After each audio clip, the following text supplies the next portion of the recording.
जय Shri Krishna friends, welcome.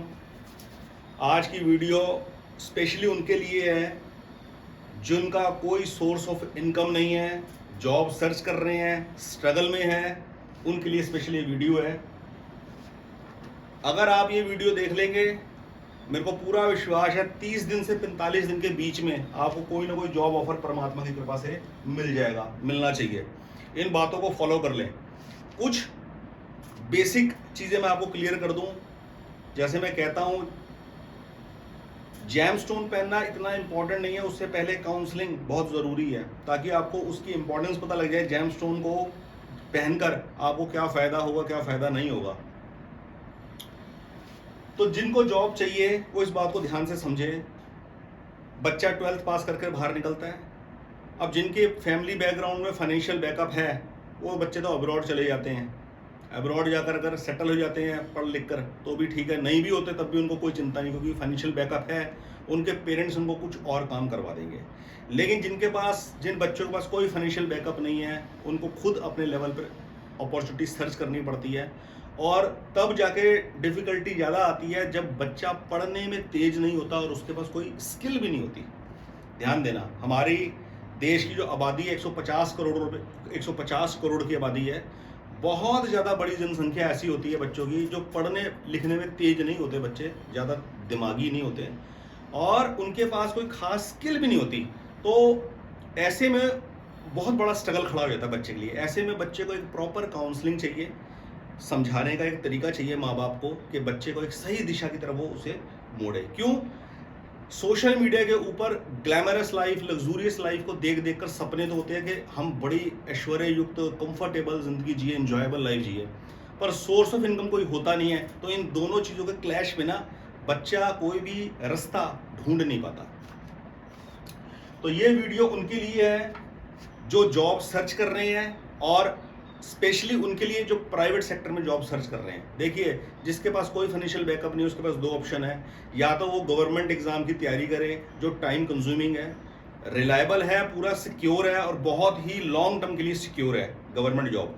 अगर वो कोई एग्ज़ाम क्वालिफाई कर कर सरकारी जॉब ले लेते हैं तो बहुत बढ़िया, पर उसके अंदर 6 महीने बाद एग्ज़ाम होगा, 1 साल बाद रिजल्ट आएगा, उसके बाद इंटरव्यू होगा, उसके बाद ज्वाइनिंग करते करते कितना टाइम होगा।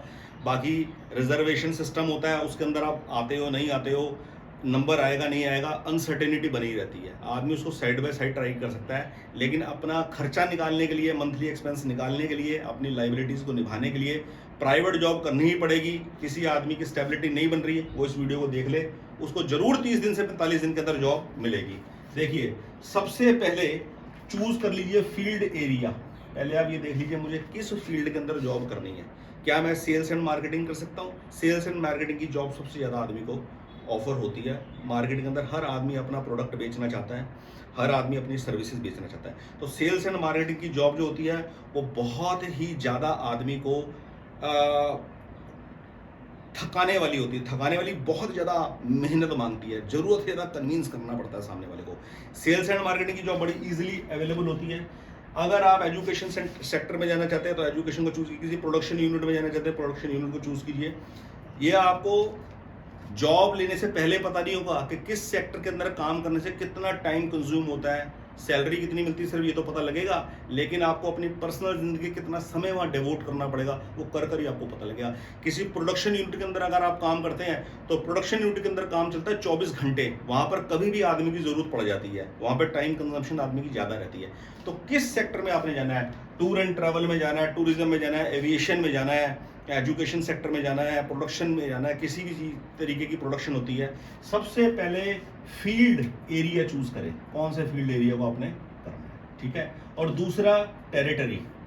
टेरिटरी से मेरा मतलब है एग्जाम्पल, फॉर एग्जाम्पल, जैसे मैं दिल्ली का एग्जाम्पल दूंगा आपको। पश्चिम बिहार में आप रहते हैं और आपकी जॉब लग गई है गुड़गांव। आप रहते हैं नांगलोई में, दिल्ली के इस कोने में, और आपकी जॉब लग गई है नोएडा।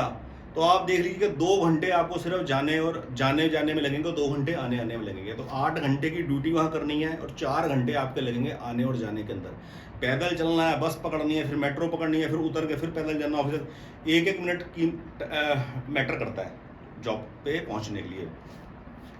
तो सबसे पहले ज़िंदगी के अंदर फील्ड और एरिया चूज कर लें और दूसरा टेरिटरी यूज़ कर लें। कोशिश करें जहां आप रहते हैं, जहां आपका रेजिडेंस है, उसके नियर अबाउट आपको जॉब मिले, ठीक है। क्योंकि मेन ऑब्जेक्टिव क्या है, आपका मेन ऑब्जेक्टिव क्या है कि इनिशियली उनके लिए है ये वीडियो जो खर्चे से भी तंग है, जिनको इनिशियल लेवल पे जॉब चाहिए, किसी भी तरीके की मेरे को जॉब मिल जाए ताकि मेरी एक बार गाड़ी चल पड़े, उसके बाद फिर मैं अपने करियर के बारे में सोचूंगा। उन स्टूडेंट्स के लिए, उन बच्चों के लिए मैं बता रहा हूँ। तो जॉब आपके घर के जितना हो सके नज़दीक होनी चाहिए ताकि आपका ट्रैवलिंग का डिस्टेंस बच जाए। जॉब या तो आपको कहीं दूर मिलती है, अच्छी मिलती है, अच्छा जॉब प्रोफाइल मिलता है, एक्सेप्ट कीजिए, फिर रेजिडेंस उसके पास ही आप ले लीजिए पीजी के रूप में। अब सबसे इंपॉर्टेंट चीज़ आती है, सबसे पहले अपना तैयार कीजिए रेज्यूम। रेज्यूम तैयार कीजिए, इसमें एस्ट्रोलॉजी की क्या इन्वॉल्वमेंट है वो भी मैं इस वीडियो में आपको बताऊंगा। रेज्यूम तैयार कीजिए, ब्रीफ, कम से कम शब्दों के अंदर ज़्यादा से ज़्यादा बात अपनी एक्सप्लेन करो। फालतू की फिलोसफी उसमें लिखने की कोई ज़रूरत नहीं है, ठीक है। सिंपल अपनी क्वालिफिकेशन और अपना कोई एक्सपीरियंस है तो ठीक है, अदरवाइज फ्रेशर, और फ्रेशर को जस्टिफाई करने के लिए आप बताइए उसको इंटरव्यू के अंदर कि जॉब आप करना चाहते हैं, नो डाउट आपका मेन ऑब्जेक्टिव है लाइफ को लाइवलीहुड अर्न करना है, लेकिन जो आपकी एक्सपेक्टेशंस है उसको मैं कंप्लीट करूंगा, पूरा करूंगा। किसके अंदर? इंटरव्यू के अंदर आप ये वाली बात क्लियर करेंगे। रेज्यूम लिमिटेड वर्ड्स के अंदर बनाइए, ज़्यादा इलेबोरेट नहीं करना। एक्स्ट्रा करिकुलम एक्टिविटीज़ के अंदर आदमी बहुत ज़्यादा अननेसेसरली चीज़ें लिखता है। की पॉइंट्स आप लिखिए ऐसा जो दिखाता है कि आप किसी जिम्मेवारी को मिलने पर उसे अच्छी तरीके से मैनेज कर सकते हैं। रेज्यूम के अंदर ये पॉइंट सबसे ज़्यादा मैटर करेगा कि एक्स्ट्रा करिकुलम एक्टिविटी के अंदर आपने स्कूल में, कॉलेज में कोई ऐसा काम किया हो जिससे पता लगेगा आपने एक जिम्मेदारी वाला काम एक विद इन टाइम फ्रेम निपटाया है, काम किया है, वो जाहिर करें।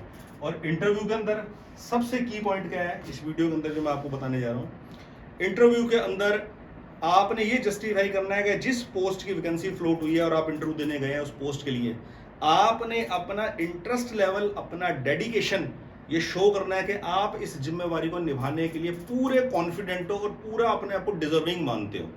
वो कॉन्फिडेंस आपकी आंखों में और आपकी वर्डिंग में, सामने वाले के द्वारा पूछे गए प्रश्न के उत्तर में झलकना चाहिए कि इस जिम्मेवारी को आप प्रॉपर मैनेज कर लोगे। और इसके बीच में मैनेज करने के दरमियान, इस टारगेट को अचीव करने के दरमियान जो भी कोई ऑब्स्टेकल या कोई नई चीज़ निकल कर आएगी उसका आप सोल्यूशन पढ़कर, लिखकर, सीखकर कर जाओगे, मैनेज कर जाओगे। जैसे मैं सेल्स एंड मार्केटिंग में था आईटी इंडस्ट्री के अंदर, अपना एग्जांपल बता देता हूँ। तो एक वक्त आया जब मैं सेल्स एंड मार्केटिंग से बहुत ऊब गया, मैंने कहा ये काम मैंने करना नहीं, किसी हाल में अब ये काम नहीं करूँगा। कुछ ऐसे सर्कमस्टांसेस बन गए कि दोबारा जॉब में जाना पड़ा। तो मैंने कहा जॉब मैं करूँगा, एडमिनिस्ट्रेटिव जॉब करूँगा या एचआर एडमिनिस्ट्रेटिव इस तरीके का काम करूँगा। तो जब मैं पहला इंटरव्यू देने गया तो उन्होंने बोला आपका सारा एक्सपीरियंस पीछे का तो सेल्स एंड मार्केटिंग का है, आप एडमिनिस्ट्रेशन कैसे हैंडल कर लोगे?